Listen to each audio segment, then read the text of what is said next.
사도신경으로 신앙고백 함께 하시겠습니다. 나는 전능하신 아버지 하나님 천지의 창조주를 믿습니다. 나는 그의 유일하신 아들 우리 주 예수 그리스도를 믿습니다. 그는 성령으로 잉태되어 동정녀 마리아에게서 나시고 본디오 빌라도에게 고난을 받아 십자가에 못 박혀 죽으시고 장사된 지 사흘 만에 죽은 자 가운데서 다시 살아나셨으며 하늘에 오르시어 전능하신 아버지 하나님 우편에 앉아 계시다가 거기로부터 살아있는 자와 죽은 자를 심판하러 오십니다. 나는 성령을 믿으며 거룩한 공교회와 성도의 교제와 죄를 용서받는 것과 몸의 부활과 영생을 믿습니다. 아멘.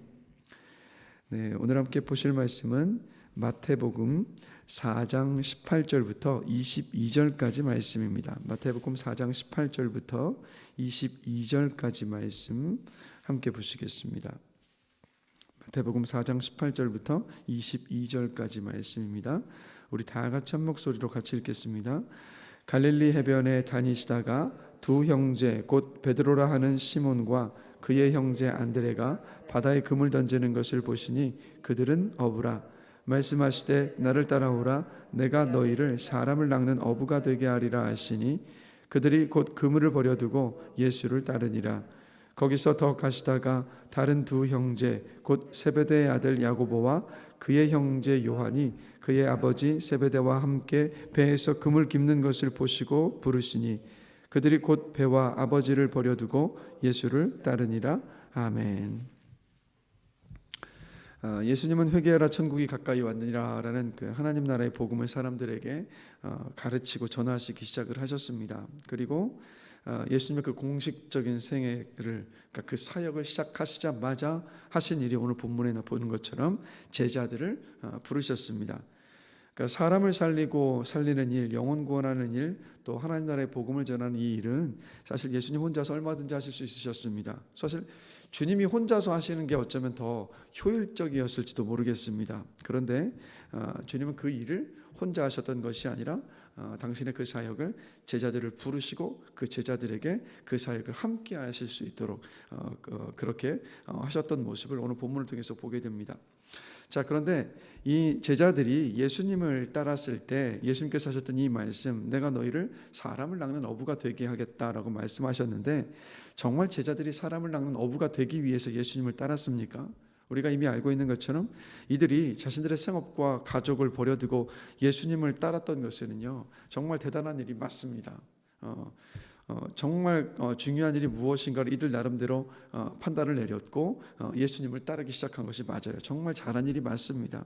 그러나 이들은 주님께서 하셨던 이 말씀, 사람을 낚는 어부가 되는 일이 무엇인지를 사실 잘 이해하지 못했습니다. 어쩌면 이 부르심에 따라서 순종하며 갔던 그 결심은 대단했지만, 그러나 사람 낚는 어부가 되는 것이 모른 채 따랐다고 보는 것이 더 맞아요. 왜냐하면 우리가 아는 것처럼 예수님께서 이제 예루살렘에 들어가실 때가 가까워 왔습니다. 제자들에게 3번에 걸쳐서 3번째 내가 죽고 부활할 것이라는 것을 가르쳤을 때, 그때 어떻게 했느냐? 이때 오늘 본문에 등장하는 요한과 야고보는 어떻게 합니까? 자신의 어머니에게 부탁을 해서 예수님께 청탁을 했잖아요. 한 자리를 달라고. 근데 이 야고보와 요한이 청탁하는 그 모습을 보면서 나머지 10제자들은 괜찮았느냐? 그들은 다른 생각을 가지고 있었느냐? 성경을 보면 그들도 똑같이 화를 냈습니다. 그 요한과 야고보를 보면서.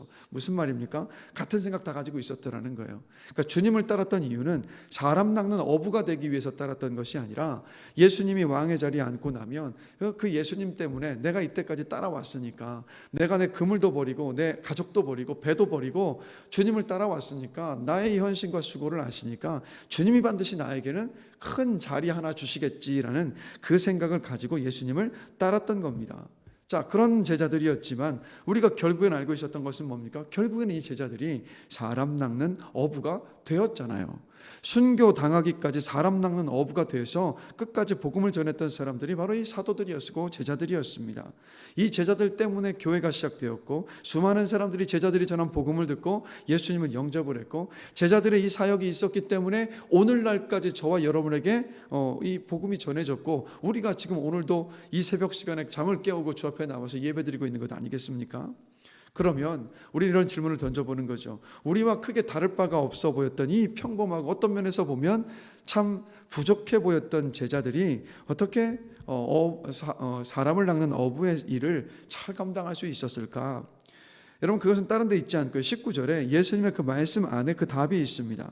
자, 19절 말씀을 다시 한번 한 목소리 한번 읽어보겠습니다. 말씀하시되 나를 따라오라 내가 너희를 사람을 낚는 어부가 되게 하리라 하시니. 그러니까 예수님은 제자들한테 나한테 와서 배우라라고 말씀하시지 않으셨어요. 뭐라고 말씀하셨냐면 나를 따라오라라고 말씀하셨습니다. 그러니까 예수님은 제자들을 가르치셨고요. 가르치셨던 그냥 가르치셨던 대로 살아내시는 모습을 그냥 제자들에게 보여주셨던 겁니다. 그래서 3년 동안 제자들은 예수님의 가르침을 받았고 가르치신 그대로 사시는 예수님을 눈으로 봤습니다. 그리고 예수님께서 하늘로 올라가시고 난 후에 오순절에 예수님께서 하늘로 올라가신 후에 내가 보내주겠다라고 하셨던 보혜사 성령님을 제자들이 받았잖아요. 그리고 이 성령을 받고 나서 제자들은 사람을 낚는 어부가 될 수 있었습니다. 사람 낚는 어부로 영혼을 구원하는 그 일들을 감당할 수가 있었다라는 겁니다. 그래서 여러분, 특별할 것이 없는 제자들, 세상의 성공과 부귀와 영화를 추구했던 제자들, 예수님 배신하고 도망쳤던 제자들을 사람 낚는 어부가 되게 하신 분은 누구냐면 바로 우리 주님이셨습니다. 그래서 첫 부름 속에서도 주님이 이렇게 말씀하셨던 거예요. 나를 따라와라. 따라오면 내가 너희를 사람을 낚는 어부가 되게 하겠다라고 말씀하셨던 거예요. 그러니까 주님이 사람 낚는 어부가 되게 하셨던 겁니다. 그래서 여러분, 예수님은 저와 여러분들도 우리도 제자로 부르셨습니다. 그리고 오늘도 주님께서 우리에게 하시는 말씀 바로 이 말씀이에요. 나를 따라와라. 내가 너를 사람 낚는 어부가 되게 하겠다. 그래서 여러분, 늘 잊지 우리가 기억해야 되는 것은 우리의 사명은요, 우리 모두의 사명은 복음을 전해서 영혼을 구원하는 일입니다.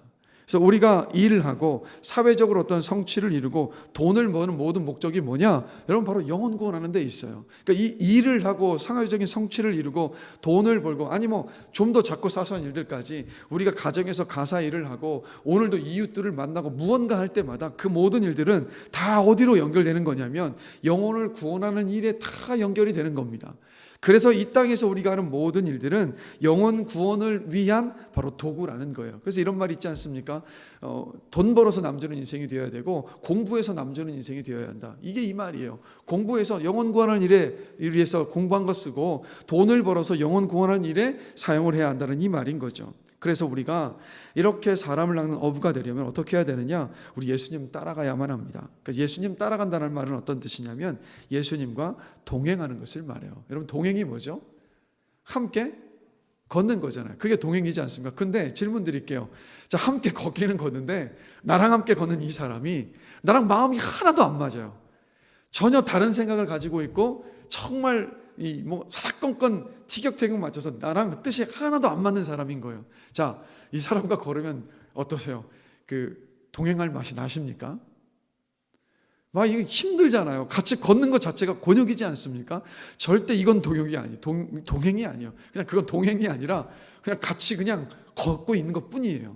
근데 이 동행이라는 것은 뭐냐면 바로 같은 곳을 바라보면서 걷는 것, 같은 뜻을 가지고 걷는 것, 이게 바로 동행이지 않습니까? 그래서 예수님을 따라간다는 것은 예수님과 동행하는 건데, 동행하려면 우리가 어떻게 해야 되느냐면 말씀 읽고 말씀을 묵상하고 말씀을 여러분 배워야 돼요. 왜요? 그래야 예수님의 뜻이 뭔지를 아니까. 그러니까 우리가 예수님 뜻도 모르는 채 그냥 예수님이 따라오라고 하니까 따라가면 어떻게 보면 결국에는 주님께서 우리를 바꾸실 것이 맞지만, 그러나 주님이 얼마나 힘드시겠습니까?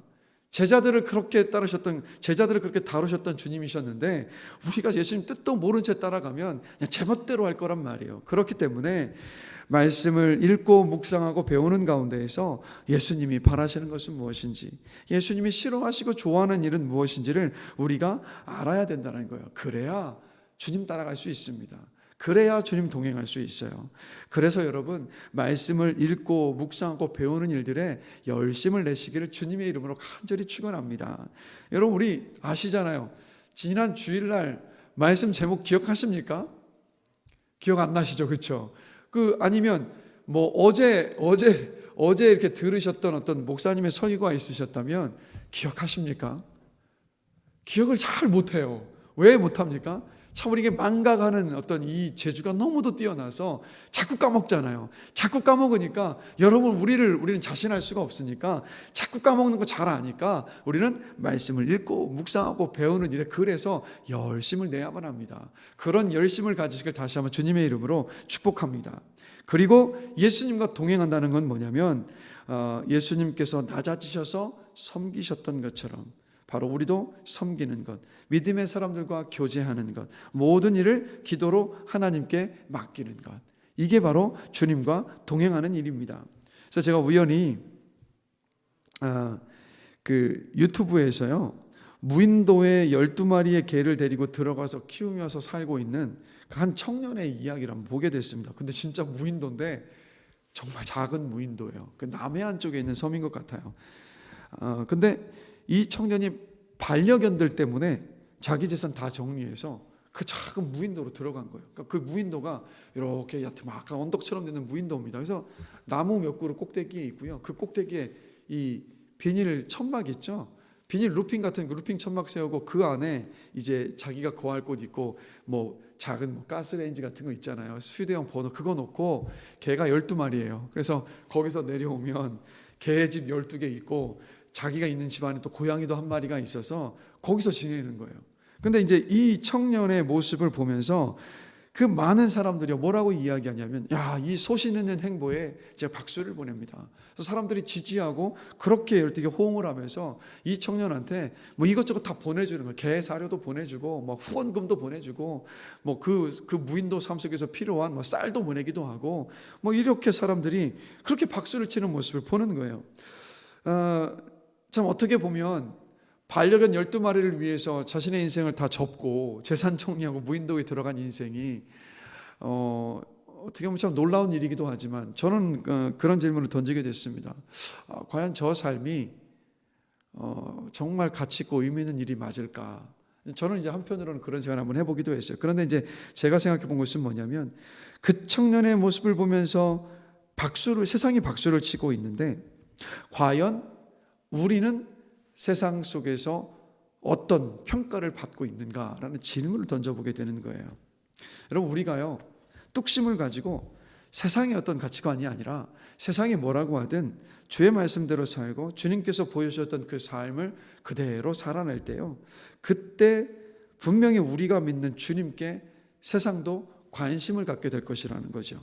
그때 주님을 보게 될 것이라는 것. 그래서 여러분 우리는 이 땅을 살아가면서 주의 말씀 늘 가까이 하는 가운데 주님의 뜻을 알아가고요, 끊임없이 우리는 이 질문을 던질 수 있어야 됩니다.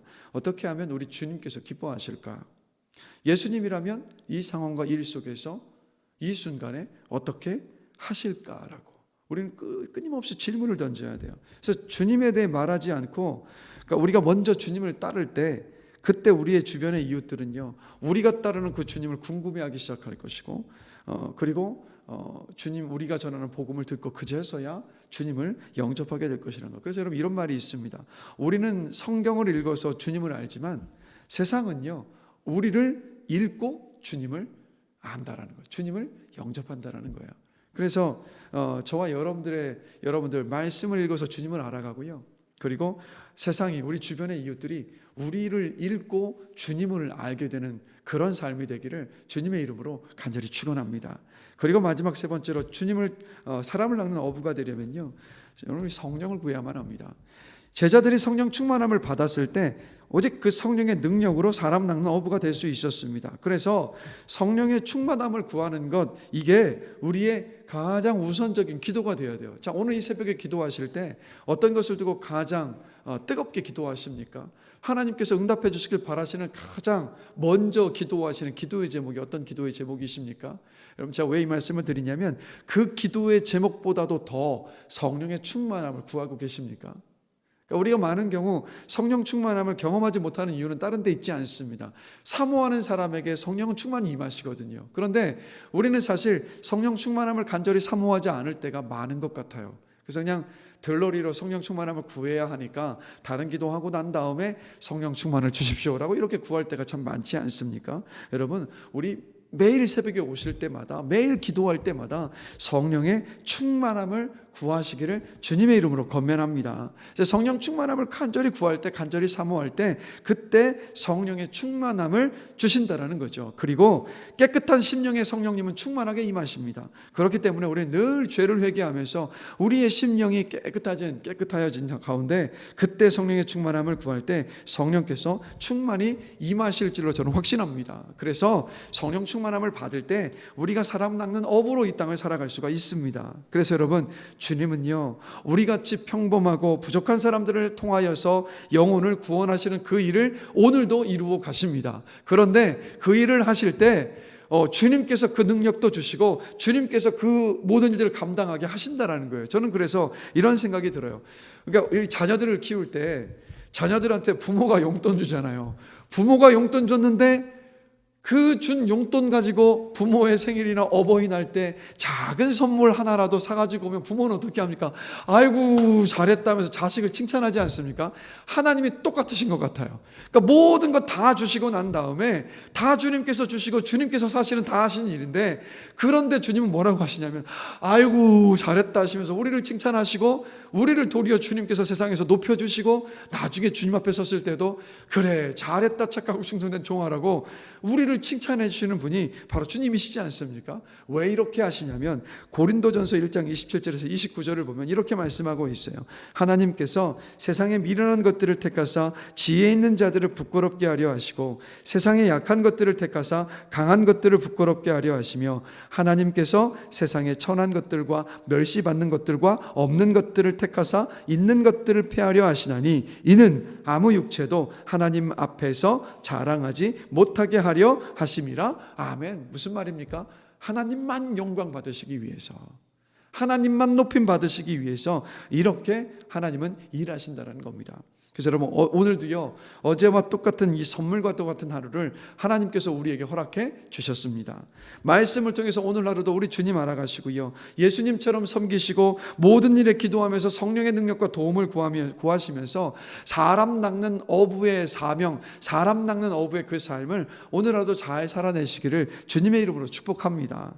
그래서 여러분의 삶을 통해서 세상 사람들이 예수님을 알아가고 또 주님을 영접하는 놀라운 그 생명의 역사, 구원의 역사가 정말 여러분의 삶 속에서 일어나게 되시기를 주님의 이름으로 간절히 축원합니다. 그래서 여러분, 우리가요, 주님 앞에 서기 전에 한 사람이라도 우리를 통해서 주님을 만나는 역사가 있기를 간절히 축원합니다.